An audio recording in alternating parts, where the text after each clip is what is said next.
안녕하세요. 클래식 가게 교양인 오늘 세 번째 시간 진행하겠습니다. 날씨가 무지 더워요. 오늘이 지금 7월 13일인데 퇴근하고 딱 한 5분 걸어 나오니까는 온몸이 다 땀으로 범벅이 됐어요. 어, 여러분도 지금 매우 좀 힘들 것 같은데요. 밖에 나가면 해도 습하죠, 그쵸? 이럴 때 집에서 에어컨 켜고 책 보고 하는 게 사실 제일 건강을 다스리는데 제일 좋지 않을까 하는 생각을 해봅니다. 자, 오늘 시간 바로 들어가 보겠습니다. 자, 지난 시간에 예고했듯이 1차원적 인간 허버트 마르쿠제, 그래서 지금 20세기 중반에 이제 내용들을 다뤄가려고 해요. 그 일단 사회과학 서적은 요거를 이제 요거 한 다음에 요거까지 한 다음에 다음 시간에는 문학으로 좀 가보려고 합니다. 그래서 알베르 까미라든지 실존주의 알베르 까미라든지 또 뭐 문학사적으로 이렇게 크게 막 족적을 남기지는 않았지만은 대단히 많이 읽혔던 헤르만 헤세, 뭐 데미안, 뭐 황야의 일이, 뭐 이런 책들 좀 이런 걸 다뤄보려고 해요. 역시 시대적 배경이나 비슷비슷해요. 다 고시대 20세기 초중반에 쓰여진 작품들 위주로 보려고 합니다. 그 시대를 자꾸 조명하는 이유는 선생님이 봤을 때는 거기가 열쇠인 것 같아요. 시대를 이해하고 우리가 사는 세상을 이해하는 데 있어서 어떤 아이디어나 또 세상을 보는 어떤 시각이나 또 비판적인 어떤 관점이나 그런 아이디어들이 그때까지 많이 쏟아져 나온 것 같아. 쏟아져 나온 것 같아요. 요즘은 사실 뭐 이렇게 그런 쪽보다는 모든 게 다 바뀌었죠. 다 유튜브로, 그치? 유튜브 그리고 이렇게 뭐 보는 걸로 바뀌었지. 이렇게 읽는 시대가 아니잖아, 그죠? 오늘 좀 들어가기 앞서서 좀 딴 얘기가 될 것 같은데, 제가 이제 학교에서 상담을 하다 보면은 진로 얘기를 많이 묻죠, 그죠? 진로 얘기를 대부분의 학생이 거의 대부분이 사실상 뭐 어느 대학을 가고 싶어요 이런 건 있고, 뭐 이런 걸 하면은 좋을 것 같아요. 뭐 이런 게 있어도 나는 이걸 반드시 해야겠다. 나는 뭐 물리학을 반드시 전공할 거다. 나는 뭐 철학을 반드시 하겠다. 난 이거에 목숨 걸고 난 이거면 충분해. 이런 학생은 정말 드물어요. 정말 드물어요. 물론 선생님 때도 드물었고요. 근데 더 없는 것 같아. 더 없는 것 같아. 그게 왜 그럴까요? 시대의 흐름 같아요. 시대의 흐름. 좀 옛날로 갈수록 좀 그런 게 많았던 것 같아. 더 옛날로 가면은 세상을 한번 바꿔보겠다고 그렇게 뜻을 모아서 젊은이들이 같이 움직이고 행동하고 앙가주망, 참여, 인게이지먼트, 그렇죠? 그렇게 하는 모습이 있었어요. 이 우리나라 같은 경우는 이제 87년 6월 항쟁, 그리고 이제 그 전에 계속 이제 5공화국 때 학생운동 지금 이제 586 여러분 아버지 세대가 되겠죠, 그죠? 586으로 이제 대비되는 당시에는 이제 선생님 때는 386이라고 불렸었거든. 30대 80년대 학번 60년대생 그 이들이 시민사회 운동의 핵심이었죠. 이들밖에는 사실 이제 독재 정권에 대항하는 세력이 없었으니까. 그래서 이제 뭐 많은 열사 얘기도 들어봤죠. 뭐 박종철 열사, 뭐 이한영 열사, 뭐 등등등등. 그랬던 시절이 있었는데 이제 글쎄요, 그런 시절이 또 있을 수 있을까요? 하는 의문이 좀 들기는 해요. 지금은 모이고 싶어도 모일 수도 없잖아요. 지금 2명밖에 못 모이니까. 그리고 더더욱 삶은 이 NZ 세대 더더욱 개인화되고 또 개인의 프라이버시가 더 중요하고 그런 거지, 그치? 하나의 어떤 이념 아래에 뭉치고 하는 거 자체가 이제는 굉장히 이질적인 세상이 돼버린 것 같아요. 하지만 우리가 꼭 한번 짚고 넘어가야 될 내용들이 분명히 있는 것 같아요. 자, 그러면은 앞에 얘기가 길었고 들어가 보겠습니다. 자, 본래 진행하려 했던 진행하려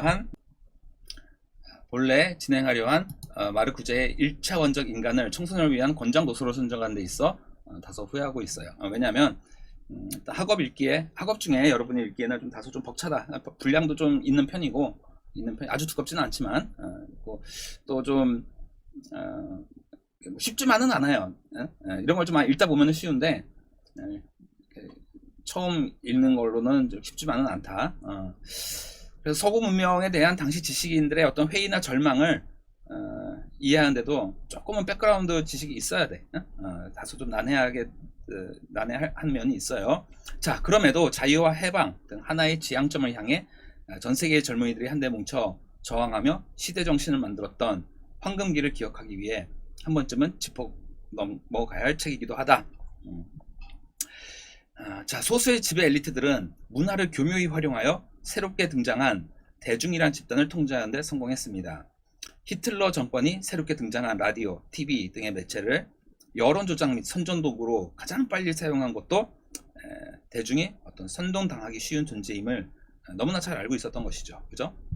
자, 또한 대중은 경제적으로 취약해지면 언제든지 자신의 정치적 자유를 소수의 독재자에게 넘길 수 있는 존재다. 그러니까 히틀러가 뭐 무력으로 정권 잡은 거 아닌 거 다 알고 있죠. 그죠? 아주 민주적 방식에 의해서 민주적 방식으로 다 했어요. 모든 과정을 다 아우슈비츠까지. 네. 그 전이 바로 바이마르 공화국이었고 지금도 우리가 사회권 얘기할 때 바이마르 헌법을 배우잖아. 그치? 그만큼 이제 인류 역사에서 가장 진보한 헌법을 가지고 있었고요. 인권이 보장된 그런 바이마르 바로 다음이 히틀러예요. 왜 그렇게 됐냐? 경제공황이 일어나고 경제적으로 취약해지고 하이퍼 인플레 오고 등등등등 하니까 견디기 어려웠던 겁니다. 견디기 어려웠던 거예요. 즉 자유의 무게를 견디기 어려웠다. 자유로부터의 도피는 이제 에릭 프롬도 이 사람과 같은 한 뭐 같은 학파야. 프랑크푸르트 학파라고 비판사회학 뭐 이렇게 하는 학파인데 맥락이 서로 좀 비슷비슷해요. 다 비슷비슷해. 자, 이런 측면에서 다수의 군중이 민주주의의 가치를 지속적으로 실현하는 일은 헛된 이상인지 모른다. 즉 대중의 힘으로 세상을 바꾸는 일 말이다. 자, 자본주의 시스템은 노동에서부터 일상적 사회관계에 이르기까지 인간을 공장의 부속품처럼 만들어버렸다. 문명은 크게 번영한 것 같지만 사회적 존재로서 개인의 처지는 이전 시대보다 비참해졌다. 지난 시간에도 얘기했었지만은 옛날 뭐 자영농이라고 치자.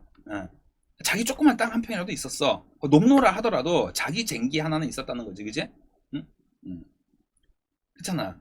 그리고 그 마을에서 일했고, 가족들이랑 살면서 당연히 가족들이랑 살고 또 주변 이웃들과 끈끈한 연대 관계 속에 있었고, 물론 그 끈끈한 연대 관계가 부담스러울 수도 있었겠지만 어쨌든 하지만 이제 이 현대 대중사회는 고립돼 버렸죠. 산업사회로 오면서 다 공장으로 이제 나가서 일을 해야 되고 엄마 아빠 다 나가서 일을 해야 돼. 애는 그러면 어떻게? 애도 이제 그러면은 모아놔야겠지, 그지? 왜? 그냥 내버려두면은 방치하면 안 되잖아. 아동학대 아니야 요즘 식으로 얘기하면은. 위험하기도 하고 뭔 일 있을지 모르겠다.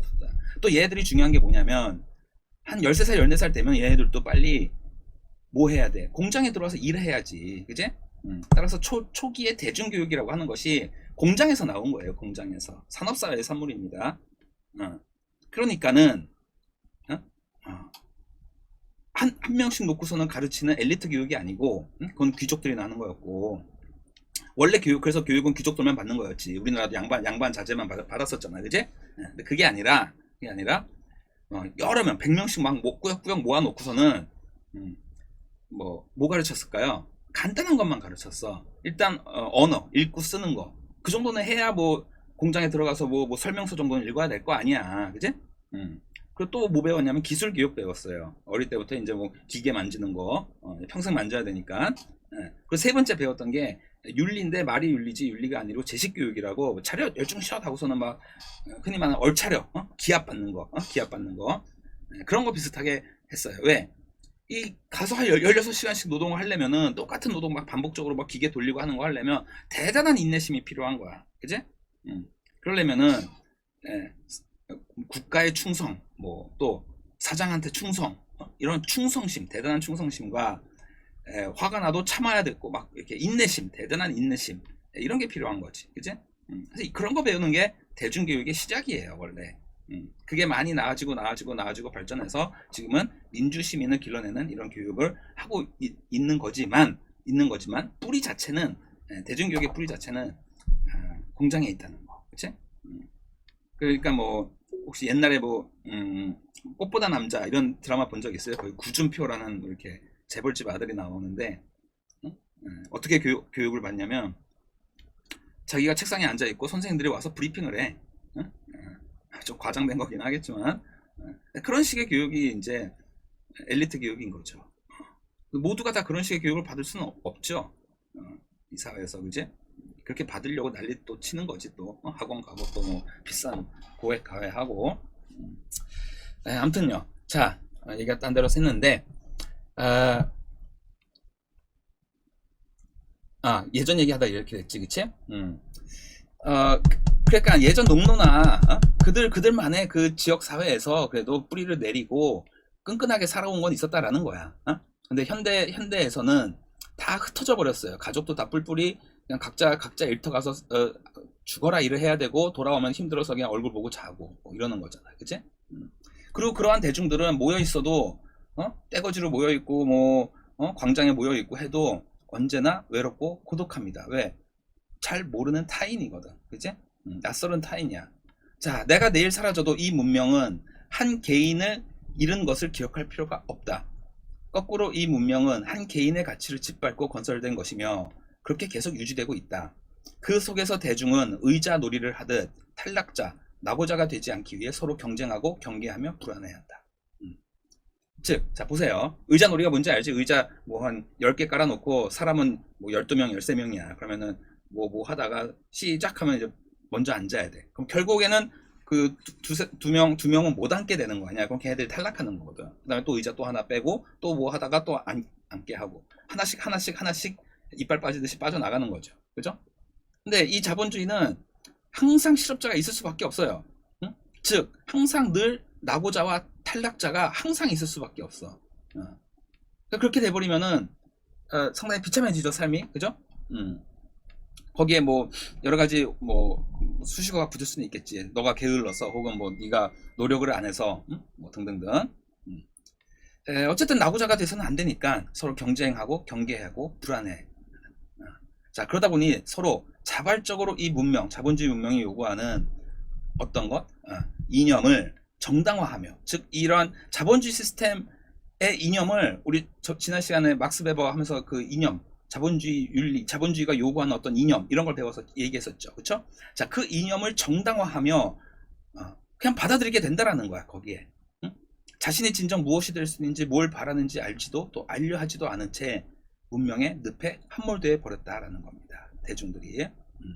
그리고 그러한 어떤 식으로 이제 완전히 다 거기 함몰되냐면 이런 식인 거죠. 어차피 나 빨리 나가서 공장 가서 일 열심히 안 하면은 먹고 살기가 힘드니까 먹고 살기 위해서라도 가서 공장 막 열심히 해야 돼.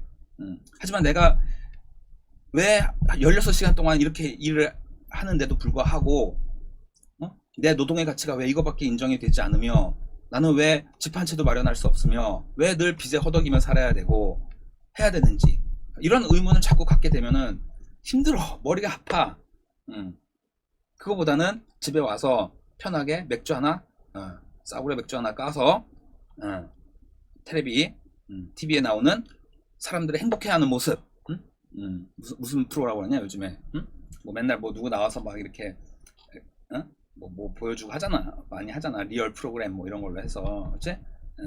즉 마비가 된다는 얘기야, 마비가. 우리 뇌에서, 우리 마음에서는 뭔가 비판 의식이 막 올라와. 이건 뭔가 잘못됐어. 이건 뭔가 아주 뿌리채 잘못됐어. 시스템 자체가 지금 아주 심각하게 잘못된 것임에도 불구하고, 그러면 그걸 계속 따져나가고 생각하고 문제점이 무언지를 찾아야 되고 바꿔야 될 거 아니야. 근데 야, 그렇게 바꿀 거 생각하니까 아이씨, 나만 제거될 것 같아. 나만 제거될 것 같아. 그러기에 차라리 그냥 잊어버리고 살고 싶은 거야. 이런 얘기예요. 이런 식의 얘기인 거야. 그냥 지금은 이런 얘기가 어떻게 보면 되게 뭐 일상적일 수도 있겠고요. 또 과거 이들이 얘기했던 것처럼 그렇게 비관적이지만은 않다고도 볼 수 있어요. 왜냐면 이제 지금 세상은 또 자신의 개성을 찾아서 다양하게 표현하는 여러 가지로 표현하잖아, 그치? 자기 자신을. 아무튼간에 자, 당시에는 이제 이렇게 처음으로 대중문화가 등장하고 매스 미디어가 나오고 하면서 이 문제가 상당히 굉장히 심각했다라는 것으로 좀 받아들이면 되겠습니다. 자, 문명에 짓눌린 흔히 말하는 인간 소외 현상은 개인이 결코 넘어설 수 없다. 그쵸? 한 개인이 어떻게 싸워 이겨요, 그죠? 현대 사회의 개인은 이때 현대는 이때 당시를 얘기하는 거야. 공장의 기계품처럼 오직 하나의 기능적 필요에 따라 그 가치가 일원화되었다. 즉 하나의 도구처럼 인간이 취급돼 버렸다라는 거지. 그러니까 인간 소외 개념을 이해하겠어요? 인간 소외 개념 하나 이해하면 사실 다 끝난 거야, 사실은. 우리가 이 문명을 만든 거란 말이야. 지난 시간에 스트라디바리우스 얘기했었지. 스트라디바리우스가 있고, 스트라디바리우스 만든 그 바이올린이 있는 거야. 그죠? 바이올린이 먼저가 아니고 그 장인이 먼저 있는 거야. 장인이 주인이야, 그 바이올린에. 그치? 그래서 그 장인이 죽으면 그 바이올린도 끝장나. 그치? 그런 음색을 만들어낼 수가 없다니까. 그 누구도 그런 소리를 만들어낼 수가 없어요. 그래서 이제 제자한테 전수가 되는 것이지. 하지만 스트라디바리우스 원작보다는 뭔가 좀 뭐 부족하든가 뭐 이럴 거 아니야, 그치? 근데 현대 사회에서는 아무리 유명한 뭐 신발 무슨 뭐 나이스 신발을 만들었다 하더라도 내가 만든 건 그 밑창만 만들었어. 하루 종일 밑창만. 더 이상 나는 그 주인이 아니야. 나는 시간당 노동에 대한 임금만 받고 끝났어. 끝 계약 끝. 그걸로 계약 끝난 거야. 나는 주인이라고 주장할 수가 없는 겁니다. 이런 것이죠, 그렇죠? 그렇게 해서 했는데 나는 정작 그렇게 열심히 일했는데도 나이스 신발을 한 짝도 나는 살 수가 없어. 학교 가면은 나이스 신발이 없다고 날 놀려. 우리 때는 그런 거 있었어.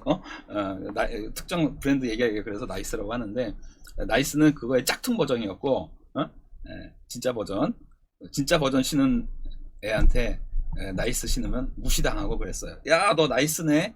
차이가 뭐냐면 이렇게 V자 모양 비슷하게 이렇게 돼 있잖아. 나이스는 끄트머리가 탁 잘려 있어, 약간. 자, 어릴 때 생각나네요. 이렇듯이 이걸 더 확대하면 이게 인간 소외가 되는 거야. 이 자본주의 시스템을 누가 만들었냐라는 거야, 결국에. 어쨌든 뭐 우리 인간이 사람이 만든 거잖아, 그죠? 뭐 그걸 주도한 사람은 있겠고 뭐 더 공헌한 사람이 있겠지만은 어쨌든 인류가 만들어낸 거야. 그거 왜 만들었어? 더 잘 살고 더 행복하고 더 좋아지기 위해서 만들었는데 실상은 이거에 노예가 돼버렸다라는 겁니다, 한마디로. 아예 뇌 속까지 다 노예가 돼버렸다는 얘기입니다. 그 얘기예요. 그래서 감히 어디서 우리가 만든 것인데 이것이 우리의 주인 노릇을 하나, 이런 얘기인 거지, 인간 소외는. 그치? 자, 그래서 오직 하나의 기능적 필요에 따라 인간의 가치가 1차원화 되었다. 그래서 이제 뭐 1차원적 인간 뭐 이제 이렇게 되는 거야, 1차원적 사회. 자, 그리고 대중은 이에 자발적으로 순응해 버렸고요. 이와 같이 철저한 비관 끝에 마르쿠제는, 자, 여기 지금 옆에 있는 그림이 마르쿠제 아저씨야, 할아버지 68년도 당시 강연할 때의 사진입니다. 그러니까 68 혁명 얘기하는 거예요. 68 혁명 얘기할 건데 60년대 반문화 운동. 자, 이 책 끝에서 아무튼 마르쿠제는 그래서 더 이상 희망이 없다라는 거예요. 오직 희망을 가질 수 있는 혹은 이 사회를 변혁시킬 수 있는 사람들은 누구냐면 시스템에서 완전히 이탈해 있는 사람들, 거지, 불황자, 범죄자, 이런 사람들, 이런 부적응자, 사회의 완전 부적응 밖에 없다고 이렇게 좀 강력한 비판 이론을 내놔요. 그래서 이들 프랑크푸르트 학파 이 사람들의 이론을 다른 말로 뭐 비판 사회학 뭐 이렇게도 불러요. 비판 사회학. 자, 마르쿠제는 흔히 에릭 프롬 많이 들어봤죠? 사랑의 기술 이런 거, 그치? 또 아도르노라고 있어요. 호르크하이머, 이 사람들과 함께 비판 사회학으로 이렇게 불리는 그룹을 결성해서 그룹 이게 학문 뭐 그룹 정도라고 보면 되겠어요. 그 중에서도 좀 가장 과격한 면이 있었고요. 가장 비관론적이고. 자, 이 책에 대한 평가는 근데 요것뿐만 아니라 60년대 반문화, 정확히 말하면 68 운동 뭐 이렇게 보통 얘기하는데 이제 68 운동은 또 프랑스에서의 그 68 운동 거기에 또 한정짓는 측면이 있기 때문에 그냥 폭넓게 60년대 반문화 운동 뭐 이렇게 보겠습니다. 그래서 그때 이제 반문화 운동에서 마치 성서처럼 받아들여진 것으로도 유명했다. 그만큼 하여간 많이 읽히고 많은 추종하는 많은 젊은이들이 있었다는 얘기예요. 자, 실제로 히피라고 얘기 들어봤지, 그치? 선생님은 그냥 지저분한 거고, 히피들은 이렇게 보면은 뭔가 좀 이렇게 이 히피들인데, 뭔가 좀 그래도 뭐가 좀 있죠, 그죠? 막 이렇게 머리도 막 이렇게 막 머리를 쭉쭉 기르고, 원래 이건 좀 약한 사진이야. 더 이제 심한 아주 한번 찾아보세요. 막 머리 막 하고 이빨도 안 닦고 이빨도 안 닦고 뭐 그랬었어요. 자, 그들은 떠돌이 생활을 했으며 금욕적 기독교 문화에서 마음만 맞으면 우리가 좀 서양은 되게 개방적이고 성적으로 개방적이다 이렇게 생각하는 경우가 많이 있는데 원래는 아니에요. 원래는 안 그래요. 어떻게 보면 더 보수적이야. 거기는 죄를 묻잖아, 죄를. 자, 그런 금욕적 기독교 문화에서 얘네들은 마음만 맞으면 그냥 낯선 사람하고도 쉽게 성관계도 맺고, 또 필로폰, LSD 이건 굉장히 강한 마약이거든. LSD 같은 거 특히 이런 마약을 사용하는 등 자, 반항을 넘어 타락한 세상에서 타락한 방법으로 진실을 드러내려 했습니다. 이 얘기는 선생님이 자주 할 거예요. 타락한 세상에서 타락한 방법으로 진실을 드러낼 수밖에 없었다. 이게 이제 현대 문학, 현대 시, 어떤 현대적인 어떤 그런 뭐 미술, 예술, 거기에 이해하는 하나의 키포인트야. 키포인트야. 그거는 이제 차차 더 설명해 나갈 거예요. 자, 바로 이 자본의 문명에서 의해 우리의 영혼, 자유와 영혼이 설 자리가 사라져 버렸다는 진실 말이다. 이제 그래서 이제 이런 방법으로밖에 표현할 수밖에 없었다라는 것이지, 그치? 저항하는 거지, 반항, 그죠? 자, 반문화 운동은 단순히 하지만 당시 젊은이들의 치기 어린 반항 정도로 볼 수 있을 만큼 가벼운 것이 아니다. 젊은이들의 저항은 그 뿌리의 철학에서부터 자연과학에 이르기까지 거대한 패러다임의 변화를 기반으로 하고 있습니다. 패러다임이라는 얘기 많이 들어봤죠? 그러니까는 어떤 뭐 주류의 흐름, 뭐 이제 이렇게 보면 되겠어요. 그러니까는 하나의 큰 흐름의 변화가 거기에 있다는 얘기야. 자, 서구 중심 문명에 대한 근본적 회의는 어디까지 파고드냐면 인간이 과연 이성적 존재냐? 여기에 대한 물음까지 이제 들어가게 되는 거예요. 에어컨을 이것도 나왔는데 어우씨 안 치웠어. 지금 더워가지고 너무 더워서 어쩔 수가 없어요. 조금 이해를 해주세요. 에어컨도 그냥 켜고 하고 있어. 음질도 조금 소리도 좀 약간 자국이 많이 들어갈 거야. 과연 이성적 존재인가 하는 데카르트. 이성, 그 코기투 썸 에그로 생각하기 때문에 존재한다. 그걸 뒤집어 버리죠. 누가? 사르트르. 실존이 본질에 앞선다. 그 본질은 뭐예요? 데카르트가 말하는 이성적 인간이에요. 이성적 인간. 데카르트는 인간의 기본이 본질이 이성에 있다라고 본 거거든. 그래서 그 이성을 기반으로 우리가 하나하나 따져가고 증명하고 발견해가고 그것만 받아들이고 그렇게 해서 우리는 진보할 수 있을 거다라는 그런 식의 이제 철학으로 계속 발전되어 온 거 아니야. 이성의 철학인 거죠. 근데 이제 그걸 다 이제 뒤집어 엎어버리는 겁니다. 자기들이 쭉 세운 그 공든탑을 뒤집어 엎어버리는 거야. 그래서 실존, 지금 내가 처한 이 어떤 뭐라고 해야 되지? 그러다가 당장에 내가 피부로 느끼고 숨쉬기 어렵고 답답하고 괴롭고 이것이 나의 본질은 이성 거기다 대고서는 이성 얘기해봐야 소용없다라는 거죠. 특히나 이렇게 전쟁이나 여러 가지 1, 2차 대전을 겪으면서 인간으로서 정말 별의별 걸 이제 다 겪었거든. 인간이 어디까지 추락할 수 있는지. 그러니까 이성적 인간, 야씨 그거 개나 줘버려. 웃기지 마. 그렇지 않아. 인간의 본질이 그렇다 하더라도 그거는 그렇게 중요하지가 않아. 실존이 더 중요해. 뭐 이런 얘기잖아요, 그죠? 자, 그래서 그런 게 미술, 음악 다 나타나요. 다다이즘이라고 미술은 변기 푹 엎어놓은 거 알아요? 마르셀 듀샹이라고. 다다이즘이라는 게 아무 의미 없어. 그냥 그냥 아무 의미 없다는 거야. 변기 하나 갖다 놓고서는 쾅 엎어놓고 그걸 작품이라고 해놨어요. 뭔 소리야 그게? 기존에 당신들이 아름답다고 하는 미의 기준 그 자체가 토할 것 같다는 얘기지. 그쵸? 또 음악에서도 기존의 소나타 기법 하에 화성악 이렇게 그걸 다 깨부숴요. 그죠? 12음계 나오고 뭐 또 별 실험적인 것들 막 나오고 이런 식으로. 그죠?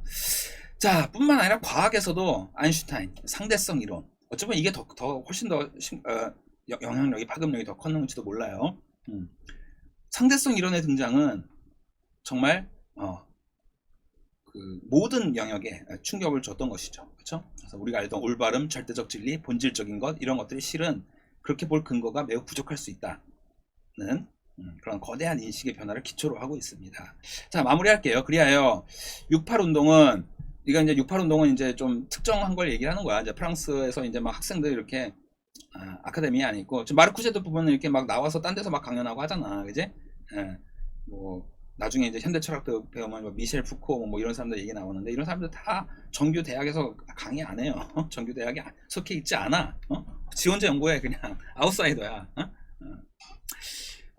자, 어쨌든 이런 60년대 운동은 일련의 저항과 몸부림, 자유와 해방에 대한 갈망, 진정한 인간성의 실현을 위한 참여, 앙가주망이라고 하죠. 프랑스 말로 앙가주망 이렇게 되는 거고, 영어로 하면 인게이지먼트 이렇게 되는 거지. 몸부림은 이제 다시 오기 힘든 뜨거웠던 인간에 대한 어떤 황금기의 한 장면으로 기억되고 있습니다. 자, 그래서 뭔가 좀 막 멋져 보이지, 그지? 뭐 우리도 사실 이런 경험이 없는 거 아니죠? 최근래에 가장 가까웠던 근래에는 탄핵, 박근혜 전 대통령의 탄핵, 시민들이 굉장히 폭력 없이도 그렇게 모여서 어떤 한 목소리를 내고 어떤 자신의 정치적 뜻을 전달을 하고, 아직까지 굉장히 우리 사회는 아직도 그런 면에서는 뜨거운 사회인 것 같아요. 뜨거운 것 같아요. 옆에 있는 일본만 보더라도 그런 거 없어. 걔네들은 걔네들은 뭐 그렇게 막 뭐 모여서 이렇게 일부 극소수가의 목소리 하는 거지. 뭐 하여간 답답해 보고 있으면 그러면서 우리나라 훨씬 더 희망이 있어 보입니다. 제가 제 시각에는. 자, 이 정도로 이제 마무리하고요. 다음 시간에는 요 시대에 또 살펴볼 만한, 주목할 만한 그런 소설책, 약간 문학. 첫 번째 걸로는 알베르 까미의 이방인을 한번 다뤄보겠습니다. 자, 수고했어요.